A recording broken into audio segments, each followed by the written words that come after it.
ಇಂದಿನ ಜಾಗತೀಕರಣ ಯುಗದಲ್ಲಿ ಮೀನಿನ ಉತ್ಪಾದನೆ ಮಾತ್ರವಲ್ಲದೆ ಮೀನಿನಿಂದ ಮೌಲ್ಯವರ್ಧಿತ ಉತ್ಪನ್ನಗಳನ್ನು ತಯಾರಿಸುವುದು ಆರ್ಥಿಕವಾಗಿ ಲಾಭದಾಯಕ.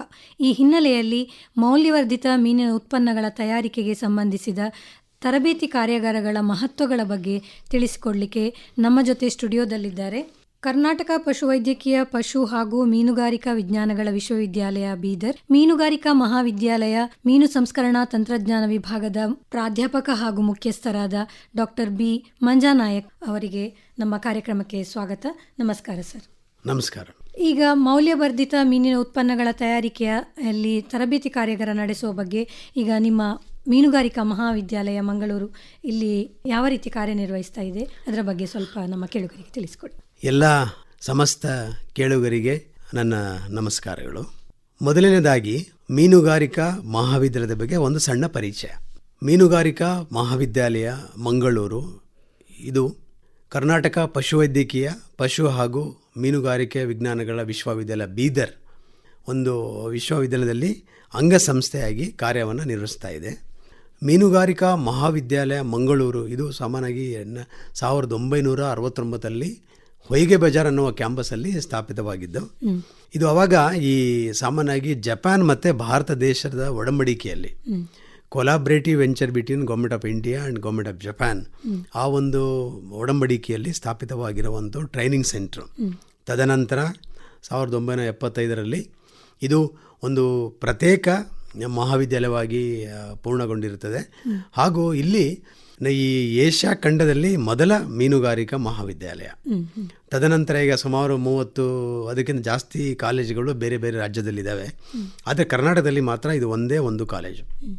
ಮೀನುಗಾರಿಕಾ ಮಹಾವಿದ್ಯಾಲಯದಲ್ಲಿ ಸಾಮಾನ್ಯವಾಗಿ ತುಂಬ ನುರಿತ ಪ್ರಾಧ್ಯಾಪಕರುಗಳು, ಅಧ್ಯಾಪಕರುಗಳು ಹಾಗೂ ಟೆಕ್ನಿಷಿಯನ್ಸ್ಗಳಿದ್ದಾರೆ.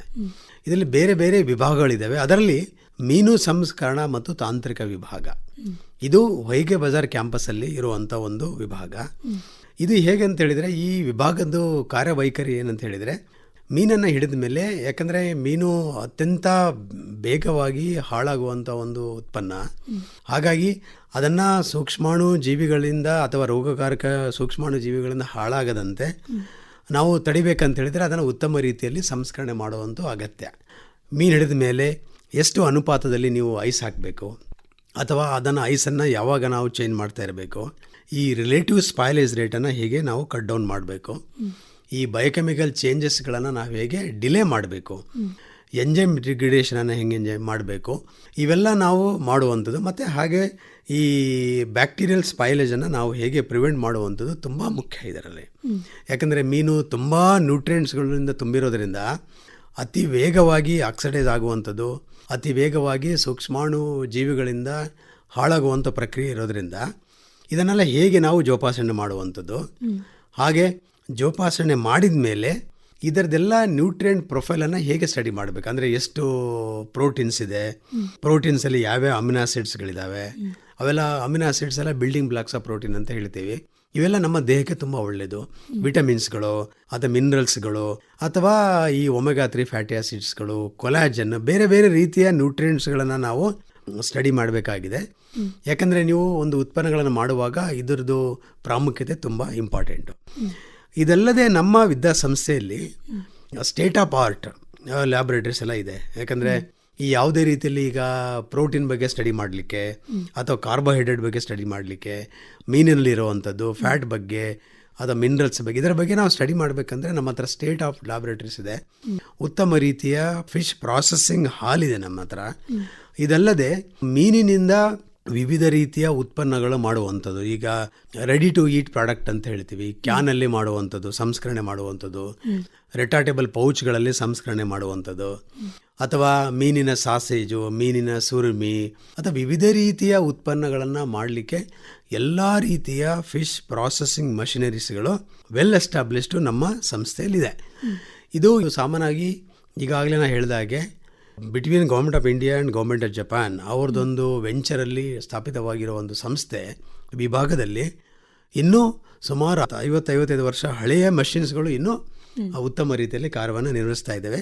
ಇವೆಲ್ಲ ಮಷಿನರೀಸ್ಗಳನ್ನು ನಾವು ಈ ತರಬೇತಿಗಳ ಮೂಲಕ ಅಥವಾ ಸ್ಟೂಡೆಂಟ್ಸ್ಗಳು ತುಂಬ ಬರ್ತಾರೆ ನಮ್ಮ ವಿದ್ಯಾಸಂಸ್ಥೆಯಲ್ಲಿ. ನಮ್ಮದರಲ್ಲಿ 4 ವರ್ಷದ BFSc ಪ್ರೋಗ್ರಾಮ್ ಇದೆ, 2 ವರ್ಷದ master of fishery science programme ಇದೆ, ತದನಂತರ 3 ವರ್ಷದ್ದು PhD ಪ್ರೋಗ್ರಾಮ್ ಇದೆ ಬೇರೆ ಬೇರೆ ವಿಭಾಗಗಳಲ್ಲಿ. ಮೀನು ಸಂಸ್ಕರಣಾ ತಾಂತ್ರಿಕ ವಿಭಾಗದಲ್ಲೂ ಸಹ ಇವೆಲ್ಲ 3 ಪ್ರೋಗ್ರಾಮ್ಗಳಿದ್ದಾವೆ. ಇವೆಲ್ಲ ಸ್ಟೂಡೆಂಟ್ಸ್ಗಳಿಗೆ ನಾವು ರಿಸರ್ಚ್ಗಳ ಮೂಲಕ ಗೈಡೆನ್ಸ್ ಮೂಲಕ ನಾವು ಹೇಳ್ತೀವಿ. ನಮ್ಮ ಈ ಸ್ಟೂಡೆಂಟ್ಸ್ಗಳು 4 ವರ್ಷ ಡಿಗ್ರಿ ಮುಗಿದ ಮೇಲೆ ಅವರು ಬೇರೆ ಬೇರೆ ವಿವಿಧ ಜಾಬ್ಗಳಿಗೂ ಸಹ ಹೋಗ್ತಾರೆ. ಆದರೆ ಸಾಮಾನ್ಯವಾಗಿ ಹೆಚ್ಚಿನ ಜನರು ತಮ್ಮ ಸ್ವಂತ ಉದ್ದಿಮೆಗಳನ್ನು ಸಹ ಶುರು ಮಾಡಿರುವಂಥ ಎಲ್ಲ ನಿದರ್ಶನಗಳು ಉಂಟು. ಈ ಮೀನುಗಾರಿಕಾ ಮಹಾವಿದ್ಯಾಲಯ ಅದರಲ್ಲಿ ಮೀನು ಸಂಸ್ಕರಣಾ ತಾಂತ್ರಿಕ ವಿಭಾಗ ಎಲ್ಲಿ ಹೊಯ್ಗೆ ಬಜಾರಲ್ಲಿದೆ. ಇದು ಭಾರತ ಸರ್ಕಾರದ ಒಂದು ವಿಶೇಷ ಯೋಜನೆಯಾದ prime minister formalisation of micro food enterprises ಅಂತ PMFME ಸ್ಕೀಮ್. ಈ ಒಂದು ಸ್ಕೀಮಿಂದ ನಾವು ಅಂದರೆ ಅವರ ಒಂದು ಸ್ಕೀಮಲ್ಲಿ ನಮ್ಮ ಒಂದು ವಿಭಾಗ ಅವ್ರು ರೆಕಗ್ನೈಸ್ ಮಾಡಿರೋದ್ರಿಂದ ನಾವು ಈ PMFME ಯೋಜನೆ ಅಡಿಯಲ್ಲಿ ವಿವಿಧ ರೀತಿಯ ತರಬೇತಿಗಳನ್ನು ಸಹ ನಾವು ಆಯೋಜನೆ ಮಾಡ್ತಾ ಇದ್ದೇವೆ. ಆಂಟ್ರಪ್ರಿನರ್ಶಿಪ್ ಡೆವಲಪ್ಮೆಂಟ್ ಪ್ರೋಗ್ರಾಮ್ ಅಂತ. ಇದಿಷ್ಟು ನಮ್ಮ ವಿದ್ಯಾಸಂಸ್ಥೆ ಬಗ್ಗೆ ಮತ್ತೆ ಒಂದು ವಿಭಾಗದ ಬಗ್ಗೆ ಹೇಳಲಿಕ್ಕೆ ನಾನು ಇಚ್ಛೆ ಪಡ್ತೇನೆ. ಈಗ ಮೀನು ಸಂಸ್ಕರಣಾ ತಂತ್ರಜ್ಞಾನದಲ್ಲಿರುವ ಸೌಲಭ್ಯಗಳ ಕುರಿತು ನಮ್ಮ ಕೇಳುವರಿಗೆ ಸ್ವಲ್ಪ ತಿಳಿಸಿಕೊಡ್ತೀರಿ? ಈಗ ಸಾಮಾನ್ಯವಾಗಿ ಈ ರಿಸರ್ಚ್ ಡೆವಲಪ್ಮೆಂಟ್ ಮತ್ತು ಎಕ್ಸ್ಟೆನ್ಷನ್ ಆ ಎರಡು ನಾವು ಕಂಪೇರ್ ಮಾಡಿದರೆ, ಈಗಾಗಲೇ ಹೇಳಿದಾಗೆ ರಿಸರ್ಚ್ ಆ್ಯಂಡ್ ಡೆವಲಪ್ಮೆಂಟಲ್ಲಿ ನಮ್ಮದೇ ಸ್ಟೇಟ್ ಆಫ್ ಆರ್ಟ್ ಫೆಸಿಲಿಟಿ ಇದೆ. ಈ ರಿಸರ್ಚನ್ನು ನಾವು ಅಳವಡಿಸಿ ಅಂತಾರಾಷ್ಟ್ರೀಯ ಮತ್ತು ರಾಷ್ಟ್ರೀಯ ಮಟ್ಟದ ಎಲ್ಲ ಫಂಡಿಂಗ್ ಏಜೆನ್ಸಿಗೆ ನಾವು ಪ್ರಾಜೆಕ್ಟ್ಗಳನ್ನು ಬರೆದು ಅವರ ಒಂದು ಆರ್ಥಿಕ ವ್ಯವಸ್ಥೆಯಲ್ಲಿ ನಾವು ಈ ಥರ ಒಳ್ಳೆ ಇನ್ಫ್ರಾಸ್ಟ್ರಕ್ಚರನ್ನು ಮಾಡ್ಕೊಂಡಿದ್ದೀವಿ. ಮತ್ತು ಇದನ್ನು ನಾವು ಅಳವಡಿಸಿ ಸುಮಾರು ಟೆಕ್ನಾಲಜಿಗಳನ್ನು ಡೆವಲಪ್ ಮಾಡಿದ್ದೀವಿ ನಾವು. ಈಗ ರೆಡಿ ಟು ಈಟ್ ಪ್ರಾಡಕ್ಟ್ಸ್ ಇರ್ಬೋದು, ರೆಡಿ ಟು ಫ್ರೈ ಇರ್ಬೋದು, ರೆಡಿ ಟು ಕುಕ್ ಇರ್ಬೋದು, ಉತ್ತಮ ಪ್ಯಾಕೇಜಿಂಗ್ಗಳಿರ್ಬೋದು, ಬೇರೆ ಬೇರೆ ಆಧುನಿಕ ತಂತ್ರಜ್ಞಾನವನ್ನು ಬಳಸಿ ಇವೆಲ್ಲ ತಂತ್ರಜ್ಞಾನಗಳು ಕೇವಲ ನಮ್ಮ ಲ್ಯಾಬಿಗೆ ಸೀಮಿತವಾಗದೆ ಇದು ಪಬ್ಲಿಕ್ಕಿಗೆ ಹೋಗಬೇಕು. ಆಮೇಲೆ ಇವೆಲ್ಲ ಟೆಕ್ನಾಲಜಿಗಳು ಟ್ರಾನ್ಸ್ಲೇಟ್ ಆಗಬೇಕು ಅನ್ನೋ ನಿಟ್ಟಿನಲ್ಲಿ ನಾವು ವಿವಿಧ ರೀತಿಯ ಆಂಟ್ರಪ್ರಿನರ್ಶಿಪ್ ಡೆವಲಪ್ಮೆಂಟ್ ಪ್ರೋಗ್ರಾಮನ್ನು ಅಥವಾ ತರಬೇತಿ ಕಾರ್ಯಕಾರಗಳು ಅಥವಾ ವರ್ಕ್ಶಾಪ್ಗಳನ್ನು ಮಾಡ್ತಾ ನಾವು ಇವೆಲ್ಲ ಟೆಕ್ನಾಲಜಿಗಳ ಬಗ್ಗೆ ನಾವು ತರಬೇತಿ ಮೂಲಕ ನಾವು ಅವರಿಗೆ ತಯಾರಿಕೆ, ಅದರ ಇಂಪಾರ್ಟೆಂಟು, ಪ್ರಾಮುಖ್ಯತೆ, ಮಾರ್ಕೆಟಿಂಗ್ ಹೇಗೆ, ಹಾಗೆ ಲೇಬಲಿಂಗು, ಬ್ರ್ಯಾಂಡಿಂಗು ಯಾವ ಥರ ಎಲ್ಲ ಮಾಡಬೇಕು ಅಂತ ನಿರಂತರವಾಗಿ ನಾವು ನಮ್ಮ ವಿದ್ಯಾಸಂಸ್ಥೆಯ ಒಂದು ಫೆಸಿಲಿಟಿಯಲ್ಲಿ ನಾವು ತರಬೇತಿಯನ್ನು ನೀಡ್ಕೊಳ್ತಾ ಬರ್ತಾನೆ ಇದ್ದೀವಿ. ಈಗ ನೀವು ನಿಮ್ಮ ಮೀನುಗಾರಿಕಾ ವಿದ್ಯಾಲಯದಲ್ಲಿ ತರಬೇತಿ ಕಾರ್ಯಾಗಾರಗಳನ್ನು ಮಾಡ್ತಾ ಇದ್ದೀರಿ ಅಂತ ಹೇಳಿದ್ರಿ. ಈಗ ಈ ತರಬೇತಿ ಕಾರ್ಯಾಗಾರದ ಫಲಾನುಭವಿಗಳು ಯಾರು ಅಂತ ಹೇಳ್ಬೋದಾ? ಸಾಮಾನ್ಯವಾಗಿ ಈ ಮಹಿಳೆಯರ ಸಬಲೀಕರಣ ಒಂದು ಕಾನ್ಸೆಪ್ಟು, ವುಮೆನ್ ಎಂಪವರ್ಮೆಂಟ್ ಅಂತ. ಯಾವುದೇ ಮಹಿಳೆಯರು ಶೋಷಣೆಗೆ ಒಳಗಾಗದೆ ತಮ್ಮ ಕಾಲ ಮೇಲೆ ನಿಂತ್ಕೊಂಡು ತಮ್ಮ ಒಂದು ಸ್ವಂತ ಉದ್ದಿಮೆಯನ್ನು ಮಾಡಬೇಕು ಅನ್ನೋ ನಿಟ್ಟಿನಲ್ಲಿ ಭಾರತ ಘನ ಸರ್ಕಾರದ ಹಲವು ಯೋಜನೆಗಳಿದ್ದಾವೆ ವುಮೆನ್ ಎಂಪವರ್ಮೆಂಟಲ್ಲಿ. ಈ ಒಂದು ನಿಟ್ಟಿನಲ್ಲಿ ನಾವು ವುಮೆನ್ ಎಂಪವರ್ಮೆಂಟ್ ಒಂದು ಕಾನ್ಸೆಪ್ಟ್ ಇಟ್ಕೊಂಡು ಸಾಮಾನ್ಯವಾಗಿ ಮಹಿಳೆಯರಿಗೆ ತುಂಬ ಜಾಸ್ತಿ ಆದ್ಯತೆ ಕೊಟ್ಟಿರುವಂಥದ್ದು. ಇದಲ್ಲದೆ ಅನ್ಎಂಪ್ಲಾಯ್ಡ್ ಯೂತ್ಸ್ ಅಂದರೆ ಓದಿರ್ತಾರೆ ಸ್ವಲ್ಪ ಮಟ್ಟಿಗೆ, ಆದರೆ ಕೆಲಸ ಇರಲ್ಲ, ಸ್ಕೂಲ್ ಡ್ರಾಪ್ ಔಟ್ಸ್ಗಳಿರ್ತಾರೆ, ವುಮೆನ್ ಸೆಂಟರ್ಸ್ ಇರುತ್ತೆ, ಸೆಲ್ಫ್ ಹೆಲ್ಪ್ ಗ್ರೂಪ್ಸ್ ಸ್ವಸಹಾಯ ಸಂಘಗಳಿರ್ತವೆ, ಫಿಶರ್ಮನ್ ಕೋಆಪರೇಟಿವ್ ಸೊಸೈಟೀಸ್ ಇದ್ದಾವೆ. ಇತ್ತೀಚಿನ ದಿನಗಳಲ್ಲಿ ಭಾರತ ಸರ್ಕಾರದ್ದು ಇದು ಫಾರ್ಮರ್ ಪ್ರೊಡ್ಯೂಸ್ ಆರ್ಗನೈಸೇಷನ್ ಅಂತ ಮಾಡ್ಕೊಂಡಿದ್ದಾರೆ, ರೈತ ಉತ್ಪಾದಕ ಸಂಸ್ಥೆಗಳು. ಅದರಲ್ಲಿ ಫಿಶರೀಸ್ ಫಾರ್ಮರ್ ಪ್ರೊಡ್ಯೂಸ್ ಆರ್ಗನೈಸೇಷನ್ ತುಂಬ ಆಗ್ತಾ ಇದ್ದಾವೆ. ಇದೆಲ್ಲ ನಾವು ಕಾನ್ಸಂಟ್ರೇಟ್ ಮಾಡಿ ಇದರ ಜೊತೆಗೆ ನಾವು ನಮ್ಮದೇ ವಿದ್ಯಾಸಂಸ್ಥೆಯಲ್ಲಿ ಡಿಗ್ರಿ ಮುಗಿದ ಮೇಲೆ ಅವರಿಗೆ ಅನ್ಎಂಪ್ಲಾಯ್ಮೆಂಟ್ ಆ ಥರ ಏನಾದ್ರು ಇಶ್ಯೂ ಬಂತು ಅಂದರೆ ಅವರು ನಮ್ಮ ಗ್ರ್ಯಾಜುಯೇಟ್ಸ್ ಅಲ್ಲ, ಅವರು ಸಹ ಅವರೆಲ್ಲ ನಾವು ಟಾರ್ಗೆಟ್ ಮಾಡಿಕೊಂಡು ಇವರಿಗೆಲ್ಲ ನಾವು ಉತ್ತೇಜನ ನೀಡಿ, ಪ್ರಾಮುಖ್ಯತೆ ನೀಡಿ ನಮ್ಮ ವಿದ್ಯಾಸಂಸ್ಥೆಯಲ್ಲಿ ಅವರಿಗೆ ನಾವು ನೋಟಿಫೈ ಮಾಡ್ತೀವಿ ತರಬೇತಿ ಇರುವಾಗ ಅವರು ರಿಜಿಸ್ಟರ್ ಮಾಡ್ತಾರೆ. ಮಾಡಿ ನಾವು ಅವರಿಗೆ ನಮ್ಮ ವಿದ್ಯಾಸಂಸ್ಥೆಗೆ ಬರೋದು ಇವೆಲ್ಲ ವಿವಿಧ ರೀತಿಯ ಟೆಕ್ನಾಲಜಿಗಳನ್ನ ನಾವು ಏನು ಡೆವಲಪ್ ಮಾಡಿದ್ದೀವಿ ನಮ್ಮ ವಿದ್ಯಾಸಂಸ್ಥೆಯಲ್ಲಿ, ಅದರ ಬಗ್ಗೆ ನಾವು ವೈಜ್ಞಾನಿಕವಾಗಿ ಅವರಿಗೆ ತರಬೇತಿ ಕಾರ್ಯಾಗಾರಗಳು ಮೂಲಕ ನಾವು ಇಂಪಾರ್ಟ್ ಮಾಡ್ತಾ ಇದ್ದೀವಿ. ಸೊ ಇವೆಲ್ಲ ನಾವು ಟಾರ್ಗೆಟ್ ಅಂತ ಹೇಳಿದರೆ ಯಾರಿಗೂ ಸಹ ಈಗ ಏನು ಕೆಲಸ ಇಲ್ಲ ಅಂತ ಆಗಬಾರ್ದು. ಅಟ್ಲೀಸ್ಟ್ ಅವರು ತಮ್ಮ ಕಾಲ ಮೇಲೆ ತಮ್ಮ ನಿಂತ್ಕೊಂಡು ತಮ್ಮ ಉದ್ಯಮನ ಮಾಡುವ ನಿಟ್ಟಿನಲ್ಲಿ ಈ ಎಲ್ಲ ಗ್ರೂಪ್ಗಳಿಗೆ ನಾವು ಟಾರ್ಗೆಟ್ ಮಾಡಿ ತರಬೇತಿಯನ್ನು ನೀಡ್ತಾ ಇದ್ದೀವಿ. ಈಗ ಈ ತರಬೇತಿ ಕಾರ್ಯಾಗಾರಕ್ಕೆ ಸರ್ಕಾರದ ಆರ್ಥಿಕ ಸಹಕಾರ ಏನಾದರೂ ದೊರೀತಾ ಇದೆಯಾ? ಸಾಮಾನ್ಯವಾಗಿ ಈಗ ಈ MSME ಕಾನ್ಸೆಪ್ಟಲ್ಲಿ ಅಥವಾ ministry of food processing industries ಇರ್ಬೋದು ಅಥವಾ prime minister formalisation of micro enterprises ಸ್ಕೀಮ್ಗಳಿರ್ಬೋದು, ವಿವಿಧ ರೀತಿಯ ಸ್ಕೀಮ್ಗಳು ಈಗ ಇದೆ. ಈ ಸ್ಕೀಮ್ಗಳಲ್ಲಿ ನಮ್ಮ ಹತ್ರ ತರಬೇತಿ ಪಡೆದು ವೈಜ್ಞಾನಿಕವಾಗಿ ಅವರು ಸದೃಢರಾದರೆ ಅವರು ಈ ಸ್ಕೀಮ್ಗಳ ಮೂಲಕ ವಿವಿಧ ಬ್ಯಾಂಕ್ಗಳಲ್ಲಿ ಸಾಲದ ಸೌಲಭ್ಯವನ್ನು ಪಡಬಹುದಾಗಿದೆ. ಅದರಲ್ಲಿ ಸುಮಾರು ಬೇರೆ ಬೇರೆ ಅನುಪಾತದಲ್ಲಿ ಬೇರೆ ಬೇರೆ ಪರ್ಸೆಂಟೇಜ್ಗಳಲ್ಲಿ ಅವರಿಗೆ ಸಹಾಯಧನದ ಸಹ ಅದರಲ್ಲಿ ಪ್ರಾವಿಷನ್ ಇದೆ. ಯಾಕಂದರೆ ಅವ್ರ ಸಬ್ಸಿಡಿ ಮೂಲಕ ಒಂದು ಕಾನ್ಸೆಪ್ಟು. ಎರಡನೇದು, ಈಗ ಕೆಲವು ಉದ್ದಿಮೆದಾರರು ಆರ್ಥಿಕವಾಗಿ ಸದೃಢರಾಗಿರ್ತಾರೆ. ಅವರೇನು ಮಾಡ್ತಾರೆ, ಅವರೇ ತಮ್ಮ ಫೈನಾನ್ಸ್ನ ತಾವೇ ಯೂಸ್ ಮಾಡಿ ಮಾಡುವಂಥದ್ದು. ಈಗ ನಮ್ಮ ವಿದ್ಯಾಸಂಸ್ಥೆಯಲ್ಲಿ ನನಗೆ ಬಂದಿರೋ ಮಾಹಿತಿ ಪ್ರಕಾರ ಅಥವಾ ನಾನು ಎಕ್ಸ್ಪೋಸ್ ಆಗಿರೋ ಪ್ರಕಾರ ಬೇರೆ ಬೇರೆ ಈಗ ಆರ್ಟಿಸ್ಟ್ಗಳು ಸಹ ಅವರು ಈ ಕೋವಿಡ್-19 ಪ್ಯಾಂಡಮಿಕ್ ಆದಮೇಲಿಂದ ಈ ಮೀನು ಸಂಸ್ಕರಣೆಯಲ್ಲಿ ಅಥವಾ ಮೌಲ್ಯವರ್ಧಿತ ಮೀನಿನ ಖಾದ್ಯ ಉತ್ಪನ್ನಗಳಿರ್ಬೋದು, ಉಪ ಉತ್ಪನ್ನಗಳಿರ್ಬೋದು, ಇದರ ಬಗ್ಗೆ ನಾವು ತರಬೇತಿ ಪಡಿಬೇಕೆಂದು ಆಸಕ್ತಿ ಇಟ್ಕೊಂಡು ನಮ್ಮ ವಿದ್ಯಾಸಂಸ್ಥೆಗೆ ಬಂದಿರೋರಿದ್ದಾರೆ. ಅವರಿಗೆ ನಾವು ನಿರಂತರವಾಗಿ ತರಬೇತಿನ ನೀಡಿ ಅವರು ಸಹ ಆರ್ಥಿಕವಾಗಿ ಸದೃಢರಾಗಿ ಈ ಸಣ್ಣ ಪುಟ್ಟ ಒಂದು ಉದ್ದಿಮೆಯನ್ನು ಶುರು ಮಾಡ್ಕೊಂಡಿದ್ದಾರೆ. ಮತ್ತು ಮಾರ್ಕೆಟಲ್ಲಿ ಅವ್ರ ಪ್ರಾಡಕ್ಟ್ಗಳು ಸಹ ವಿವಿಧ ರೀತಿಯ ಪ್ರಾಡಕ್ಟ್ಗಳು ಸಹ ಮಾರ್ಕೆಟಲ್ಲಿ ಇದೆ. ಈಗ ಈ ತರಬೇತಿ ಕಾರ್ಯಕ್ರಮದ ಪ್ರಯೋಜನ ಪಡೆದವರು ನಿಮ್ಮಲ್ಲಿ ಹೇಗೆ ಇದ್ದಾರೆ? ಈಗ ಸಾಮಾನ್ಯವಾಗಿ ಮೀನು ಸಂಸ್ಕರಣಾ ತಾಂತ್ರಿಕ ವಿಭಾಗದಿಂದ ಇದುವರೆಗೂ ಕೋವಿಡ್-19 ಆದಮೇಲಿಂದ ನಾನು ಹೇಳ್ತಾ ಇರೋದು 2019-20 ನಂತರದ ದಿನಗಳಿಂದ ಸುಮಾರು ನಾವು ಈಗ 2000 ಈ ಶಿಬಿರಾರ್ಥಿಗಳನ್ನು ನಾವು ಟ್ರೈನ್ ಮಾಡಿದ್ದೀವಿ. ಅದರಲ್ಲಿ ತುಂಬ ಆ್ಯಕ್ಟಿವ್ ಆಗಿರೋರಿಗೆ ನಾವು ಸೆಲೆಕ್ಟ್ ಮಾಡಿ ಮತ್ತೆ ನಿರಂತರವಾಗಿ ಬೇರೆ ರೀತಿಯಲ್ಲಿ ತರಬೇತಿನೇ ಮಾಡಿ ಅವರಿಗೆ ಈಗ ಕಾಸ್ಟ್ ಬೆನಿಫಿಟ್ ರೇಷೋ, ಅಂದರೆ ಈಗ ಸಾಮಾನ್ಯವಾಗಿ ಹೇಗೆ ಒಂದು ಬಿಸ್ನೆಸ್ ಮಾಡಬೇಕಂದ್ರೆ ಸಡನ್ನಾಗಿ ನಾವು ಪ್ರಾಫಿಟಿಗೆ ನಾವು ಎಕ್ಸ್ಪೆಕ್ಟ್ ಮಾಡಲಿಕ್ಕಾಗಲ್ಲ. ಈ ಕೆಲವು ಟೈಮು ಲಾಸ್ ಆಗ್ಬೋದು, ಕೆಲವು ಟೈಮ್ ಬ್ರೇಕ್ ಇವನ್ ಆಗ್ಬೋದು. ಅದು ಕೆಲವು ಟೈಮ್ ಏನಾಗುತ್ತೆ 2 ವರ್ಷ 3 ವರ್ಷ ರಿಟರ್ನ್ ಶುರು ಆಗುತ್ತೆ. ಇವೆಲ್ಲ ನಿಟ್ಟಿನಲ್ಲಿ ನಿರಂತರವಾಗಿ ನಾವು ಈ ನುರಿತ ಪ್ರಾಧ್ಯಾಪಕರು ಬೇರೆ ಬೇರೆ ಇನ್ಸ್ಟಿಟ್ಯೂಟಲ್ಲಿರುವುದು ನಾವು ಅವರಿಗೆ ಆಹ್ವಾನವನ್ನು ನೀಡಿ ನಮ್ಮ ಶಿಬಿರಾರ್ಥಿಗಳು ಇದರ ಬಗ್ಗೆ ನಾವು ಹೇಳ್ಕೊಡ್ತಾ ಇದ್ದೀವಿ. ಇದಲ್ಲದೆ ಈಗ ಸಾಮಾನ್ಯವಾಗಿ ಇದುವರೆಗೂ 2000 ಜಾಸ್ತಿ ಜನ ನಾವು ಟ್ರೈನ್ ಮಾಡಿ ಈಗ ಸುಮಾರು 30-35 ಎಸ್ಟಾಬ್ಲಿಷ್ಮೆಂಟ್ಗಳು ಸಣ್ಣ ಉದ್ದಿಮೆದಾರರು ತಮ್ಮ ಉದ್ದಿಮೆನ ಅವರೇ ಸ್ಥಾಪಿತ ಮಾಡಿಕೊಂಡು ಈಗ ಮಾರ್ಕೆಟಲ್ಲಿ ಇದೆ. ಈ ವಿವಿಧ ಮೌಲ್ಯವರ್ಧಿತ ಉತ್ಪನ್ನಗಳು ನಾವು ಎರಡು ಹೇಳಿದಾಗೆ ಮೀನಿನ ಉಪ್ಪಿನಕಾಯಿ, ಸಿಗಡಿ ಉಪ್ಪಿನಕಾಯಿ, ಅಥವಾ fish chutney powder, sim chutney powder, ಅಥವಾ ಈ ರೆಟಾಟೇಬಲ್ ಪೌಚ್ಗಳಲ್ಲಿ ಮಾಡುವಂಥದ್ದು, ಸಾಸೇಜ್ಗಳು, ವಿವಿಧ ರೀತಿಯ ಉತ್ಪನ್ನಗಳನ್ನು ಮಾರ್ತಾ ಇದ್ದಾರೆ. ತಮ್ಮದೇ ಆದ ಬ್ರ್ಯಾಂಡಲ್ಲಿ ತಮ್ಮದೇ ಆದ ಲೇಬಲಿಂಗ್ಗಳಲ್ಲಿ ಇದೆಲ್ಲ ಮಾಡಿಕೊಂಡು ಬ್ಯೂಟಿಫುಲ್ ಆಗಿ ಅವರು ಆರ್ಗನೈಸ್ ಮಾಡಿ ಎಲ್ಲ ಮೇಳಗಳಲ್ಲಿ, ಎಕ್ಸಿಬಿಷನ್ಸ್ಗಳಲ್ಲಿ ತಮ್ಮ ಪ್ರಾಡಕ್ಟನ್ನು ಶೋಕೇಸ್ ಮಾಡ್ತಾರೆ. ಒಟ್ಟಿನಲ್ಲಿ ಓವರಾಲ್ ಹೇಳಬೇಕಂದ್ರೆ ಸಣ್ಣ ಉದ್ದಿಮೆದಾರರು ಸುಮಾರು 30-35 ನಮ್ಮ ಹತ್ರ ತರಬೇತಿ ಪಡೆದು ಈಗ ಮಾರ್ಕೆಟಲ್ಲಿ ಲಗ್ಗೆ ಇಟ್ಟಿದ್ದಾರೆ. ಬಹಳ ಒಳ್ಳೆಯ ವಿಚಾರ. ಈಗ ಮೀನಿನ ಉತ್ಪನ್ನಗಳ ಪ್ಯಾಕೇಜಿಂಗ್, ಲೇಬಲಿಂಗ್, ಬ್ರ್ಯಾಂಡಿಂಗ್ ಹಾಗೂ FSSAI ಪರವಾನಗಿ ಇದೆಲ್ಲದರ ಕುರಿತು ತರಬೇತಿಯಲ್ಲಿ ನೀವು ಅವರಿಗೆ ತಿಳಿಸ್ಕೊಡ್ತೀರಾ? ಯಾವ ರೀತಿ? ಈಗ ನಮ್ಮ ವಿದ್ಯಾಸಂಸ್ಥೆಯಲ್ಲಿ ನಮ್ಮ ವಿಭಾಗದಲ್ಲಿ ಕೇವಲ ಮೀನಿನ ಉತ್ಪನ್ನಗಳ ತಯಾರಿಕೆ ಅಲ್ಲದೆ ಮೀನಿನ ಉತ್ಪನ್ನಗಳನ್ನು ವೈಜ್ಞಾನಿಕವಾಗಿ ತಯಾರಿಸಿದ ಮೇಲೆ ನೀವು ಅದನ್ನು ಉತ್ತಮ ರೀತಿಯ ಪ್ಯಾಕೇಜ್ಗಳನ್ನು ಬಳಸಬೇಕಾಗ್ತದೆ. ಯಾಕಂದರೆ ನೀವು ನಾರ್ಮಲಾಗಿ ಎಲ್ಲಿ ಬೇಕೆಲ್ಲ ಸಿಗೋ ಪ್ಲಾಸ್ಟಿಕ್ಸನ್ನು ಯೂಸ್ ಮಾಡಲಿಕ್ಕಾಗಲ್ಲ. ಯಾಕಂದರೆ again environmental concern plus health consciousness. ಈಗ ನಮಗೆಲ್ಲರಿಗೂ ಗೊತ್ತಿರೋ ಹಾಗೆ micro plastics, nano plastic issue ಎಲ್ಲ ಕಡೆ ಬರ್ತಾ ಇದೆ. ಪ್ರಾಪರಾಗಿ ಡಿಸ್ಪೋಸ್ ಮಾಡಲ್ಲ ಅಂತ ಆ ಥರ ಎಲ್ಲ ನಾವು ನೋಡ್ತಾನೆ ಇದ್ದೀವಿ. ಆದರೆ ಈ ಮೀನಿಗೆ ತಕ್ಕಂತೆ ಕಂಪ್ಯಾಟಿಬಲ್ ಪ್ಯಾಕೇಜಿಂಗ್ ಮೆಟೀರಿಯಲನ್ನು ನಾವು ತಗೋಬೇಕಾಗುತ್ತೆ. ಇದರ ಬಗ್ಗೆ ನಾವು ನಮ್ಮ ತರಬೇತಿದಾರರಿಗೆ ಅಥವಾ ನಮ್ಮ ಶಿಬಿರಾರ್ಥಿಗಳಿಗೆ ಇದರ ಬಗ್ಗೆ ನಾವು ಕೂಲಂಕುಷವಾಗಿ ಅದರ ಬಗ್ಗೆ ಹೇಳ್ತೀವಿ. ಎರಡನೇದು, ಈಗ ಒಂದು ಪ್ರಾಡಕ್ಟ್ ಮಾಡಿದ ಮೇಲೆ ಏನೇನು ಲೇಬಲ್ ಮಾಡಬೇಕು ನೀವು.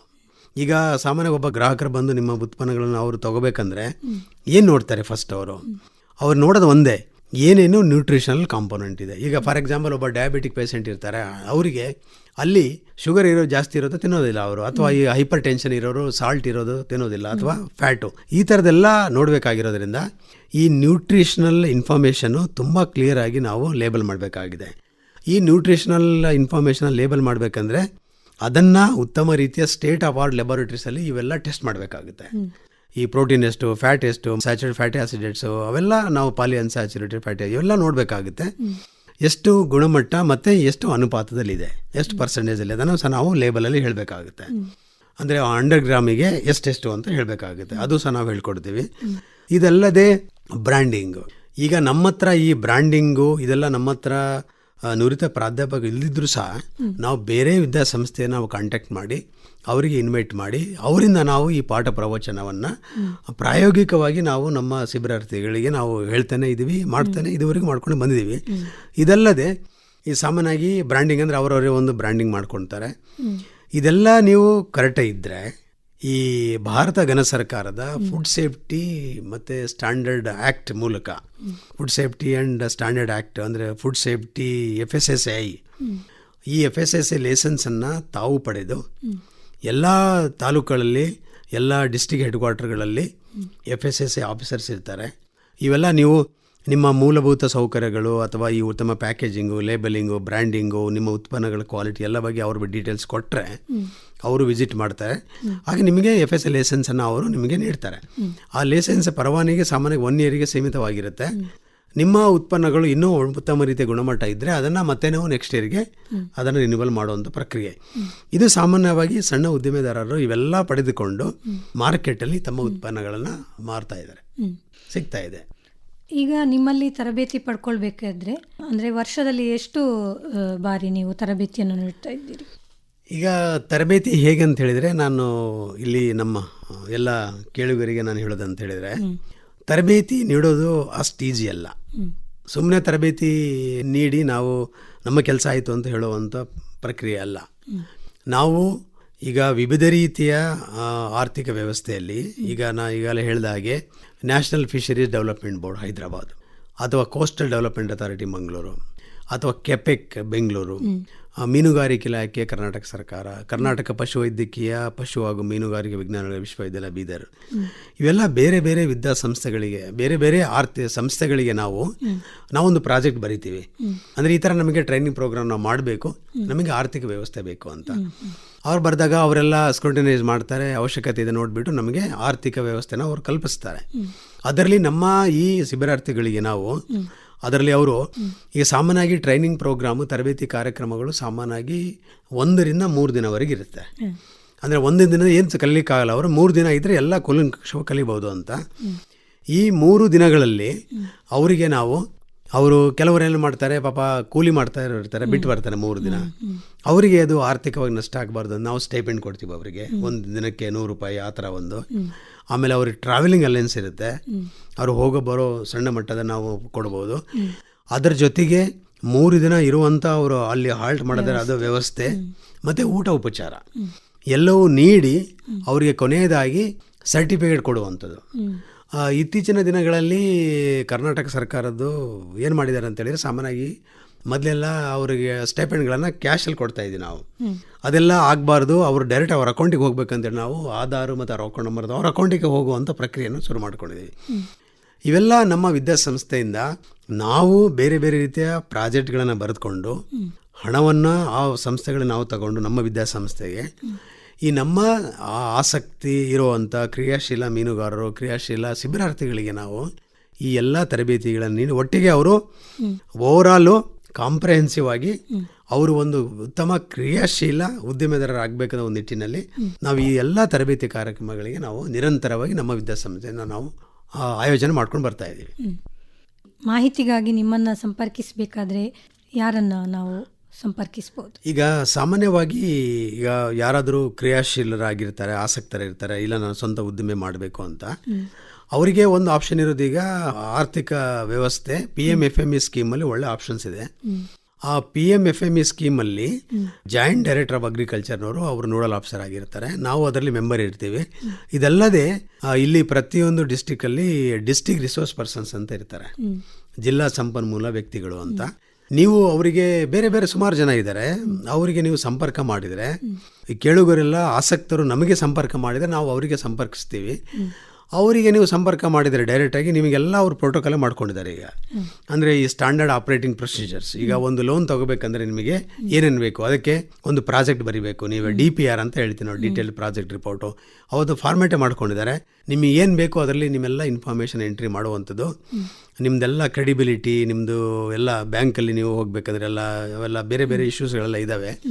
ಅದೆಲ್ಲ ನೀವು ಡೀಟೇಲ್ಸಾಗಿ ಅವರಿಗೆ ನೀವು ಸಂಪರ್ಕ ಮಾಡಿದೆ ಕೊಟ್ಟರೆ ನಿಮಗೆ ಅತಿ ವೇಗವಾಗಿ ಬ್ಯಾಂಕಲ್ಲಿ, ಸಾಮಾನ್ಯವಾಗಿ ನಮ್ಮ ಬ್ಯಾಂಕ್ನವ್ರು ನಮಗೂ ಸಹ ಕೇಳ್ತಾರೆ, ಸರ್ ಈ ಥರ ಕ್ಯಾಂಡಿಡೇಟ್ ಇದ್ದಾರೆ ರೆಕಮೆಂಡ್ ಮಾಡ್ಬೋದು. ನಾವು ಸಾಮಾನ್ಯವಾಗಿ ಆಸಕ್ತರು ಕ್ರಿಯಾಶೀಲ ಆಗಿರೋರಿಗೆ ನಾವು ಯಾವಾಗಲೂ ಇಲ್ಲ ಅಂತ ಹೇಳಿದ್ರೆ ರೆಕಮೆಂಡ್ ಮಾಡಿದ್ದೀವಿ.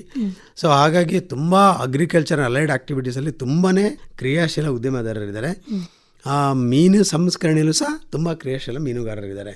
ಹಾಗಾಗಿ ಕೇಳುಗರಿಗೆ ನನ್ನ ಒಂದು ಮನವಿ, ನೀವು ಆಸಕ್ತರಿದ್ದೀರಾ, ಮೀನು ಸಂಸ್ಕರಣಾ ತಾಂತ್ರಿಕ ವಿಭಾಗ ಹೊಯ್ಗೆ ಬಜಾರ್ ಕ್ಯಾಂಪಸ್ಗೆ ತಾವು ಭೇಟಿ ನೀಡಿ ಎಲ್ಲ ಮಾಹಿತಿಗಳನ್ನು ನಾವು ಕೊಡಲಿಕ್ಕೆ ರೆಡಿ ಇದ್ದೇವೆ, ನಾವು ಸಿದ್ಧರಿದ್ದೇವೆ.